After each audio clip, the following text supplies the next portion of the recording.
James 5. Come now, you rich, weep and howl for your miseries that are coming on you. Your riches are corrupted, and your garments are moth-eaten. Your gold and your silver are corroded, and their corrosion will be for a testimony against you, and will eat your flesh like fire. You have laid up your treasure in the last days. Behold, the wages of the laborers who mowed your fields, which you have kept back by fraud, cry out, and the cries of those who reaped have entered into the ears of the Lord of armies. You have lived in luxury on the earth, and taken your pleasure. You have nourished your hearts as in a day of slaughter. You have condemned and you have murdered the righteous one. He doesn't resist you. Be patient, therefore, brothers, until the coming of the Lord. Behold, the farmer waits for the precious fruit of the earth, being patient over it until it receives the early and late rain. You also be patient. Establish your hearts, for the coming of the Lord is at hand. Don't grumble, brothers, against one another, so that you won't be judged. Behold, the judge stands at the door. Take, brothers, for an example of suffering and of perseverance, the prophets who spoke in the name of the Lord.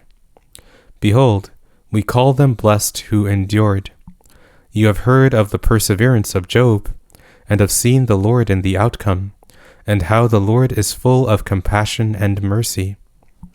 But above all things, my brothers, don't swear, not by heaven, or by the earth, or by any other oath, but let your yes be yes, and your no, no, so that you don't fall into hypocrisy. Is any among you suffering? Let him pray. Is any cheerful? Let him sing praises.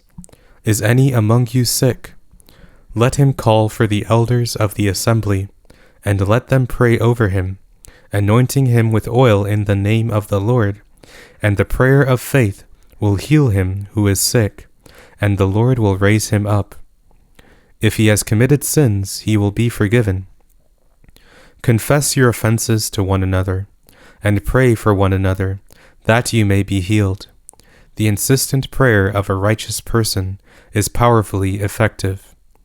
Elijah was a man with a nature like ours, and he prayed earnestly that it might not rain.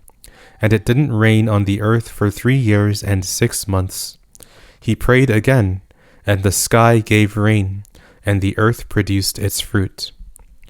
Brothers, if any among you wanders from the truth, and someone turns him back, let him know that he who turns a sinner from the error of his way will save a soul from death, and will cover a multitude of sins.